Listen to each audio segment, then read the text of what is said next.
Hi and welcome to my channel. It's Rebecca, also known as 4Kids at 147, and I've had a lot of questions about how I diamond paint or my diamond painting space sort of day to day.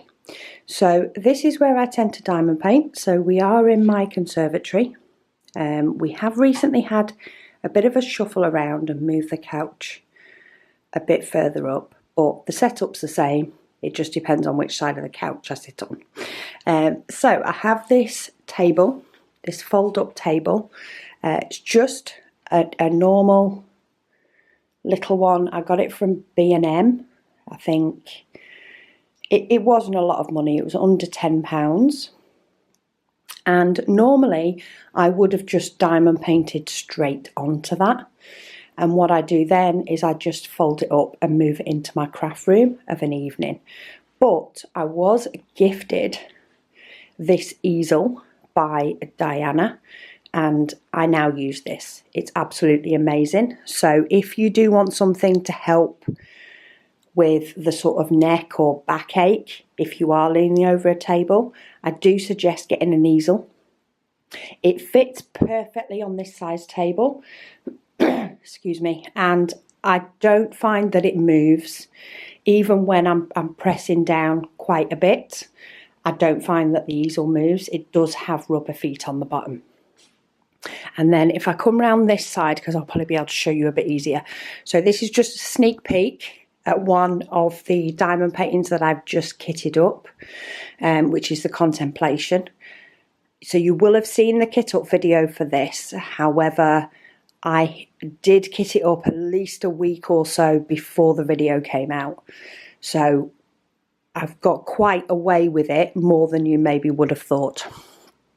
But underneath that is my wireless light pad, and it sits on that little lip absolutely perfect. And I just use bulldog clips to clip it.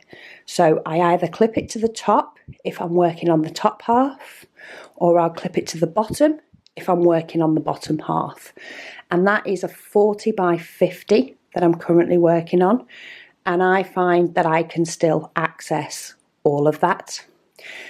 When I work on the minions, I will have it again attached to the light pad here. The difference is I will actually sit in here, the excess, so that it's out of the way. When I worked on a flat table, I would just sit it on this part of the table. But because I now have this easel, I will just sit it on the inside and it will just rest on there, out the way.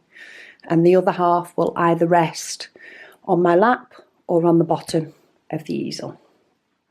So that's where I actually do my diamond painting. But then I do also have my little companion, which you may have heard me talk about. This is my trusty mini Rakog. I can't remember the name of it. I'm always really bad with the name of it. But IKEA have little forms of carts. The Rakog is the bigger one. I have the smaller one. It just works better for me. It tucks away in my craft room when I'm done. I have the lid for it, currently with a coaster.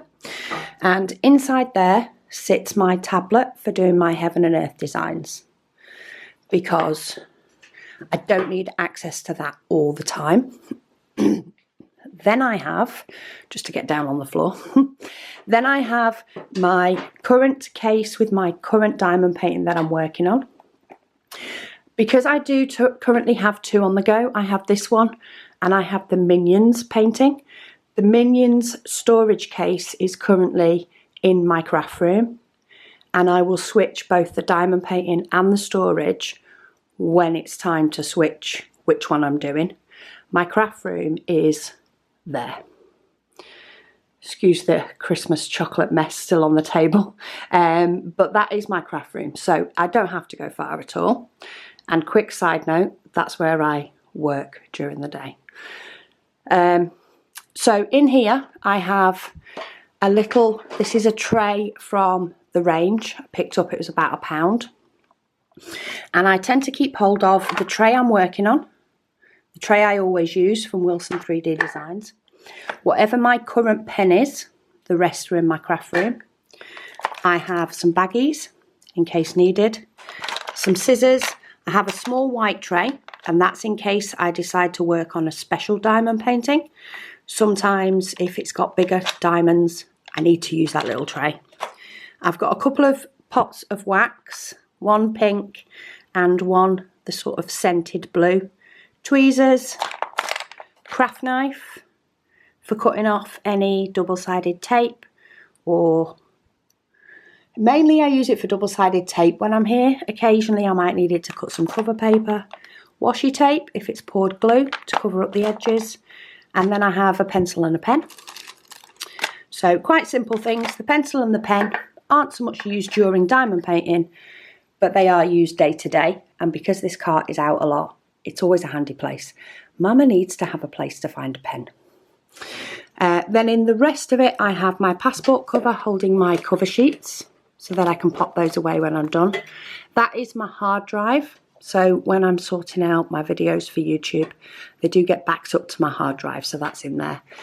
I then have a little pot at the moment, one of these little IKEA kitchen pots, and that has my numbers for the painting I'm currently working on, because I'm doing that Advent style. But rather than putting the numbers on randomly, I'm picking them out of a tub. And then I have a little baggie, and that just holds the numbers that I've done, just so that I can use them again. So that's sort of my little tray. That has had a recent sort out. It can get a bit full of stuff, to be honest. It can collect, but it has had a recent sort out. That is my ideal tray. And then I have one of these little 50p pots from IKEA. That is my rubbish bin. Basically just for any rogue drills, cover sheets from the last one I finished, all that sort of stuff. And then the bottom one is currently for Megan's diamond painting things, because Megan has started diamond painting in the conservatory with me. So I have given her one of my trays, pound trays. Excuse me. She's got her pen, scissors, some bulldog clips, some wax, all sorts. She has then also set up Tinkerbell with numbers. However, she's got a lot more numbers. She's up to like 72. So there's her numbers for doing her advent calendar style. We need to think up a new name for this, by the way. So if you can think up a new name for dividing a canvas up into numbers, but picking the number out the pot. Advent calendar style isn't really working. We need something else. She then has her wire for her light pad. So Megan uses the wire with the magnetic end. I'm trying to see if I can get hold of it. Here you go. So she has one magnetic end. It's not focusing. She has one magnetic end in her light pad and then uses this wire. I do have a video on it. It's called Light Pad Game Changer. And basically this clips on the end and then gives her a power. But if she knocks it, it doesn't damage the light pad port, because she has a normal light pad, not a wireless one. So very well worth getting these. And then she uses a power bank with hers, just because I sit in the plug socket. And then she has her tray from Wilson 3D Designs, and she has a big white tray as well. So that is our diamond painting mini cart. When I'm working, I will put my diamonds on the top, like I have done. But then once I'm done for the day, I will just sit them on the top, out of the way, and the cart will either roll into the corner of this conservatory or it will go into my craft room. So there you go. That's my little side table ready for my coffee or video sorting, depending on what it may be. But that is my setup. Quite often I will move this little cart. It is on wheels. So that will get moved to, say, the middle of the couch. So therefore it can be accessed by both me and Megan. If we're both diamond painting together. And I'm about to, so I'm now currently in the corner where my craft room is. So you can see it's not that far to go, and I only really need to go in the craft room if I need to change the diamond painting that I'm doing. It's not something that I'm in and out because my cart has all my bits and pieces. So I hope that's helped people who, you know, don't quite know how to set up or don't know what they want to do. You can use a dining table as well. This is a dining table that pulls out, so we can extend it all the way to the other side of the room and put in, you know, separate leaves to make it bigger. So sometimes I do work on the dining table, but more often than not, even if it's a big one, I work on my little space there. It's a much comfier chair. Anyway, I hope that's been helpful. If you do have any questions, please ask them in the comments below. But thank you so much for watching, and I'll speak to you all again soon.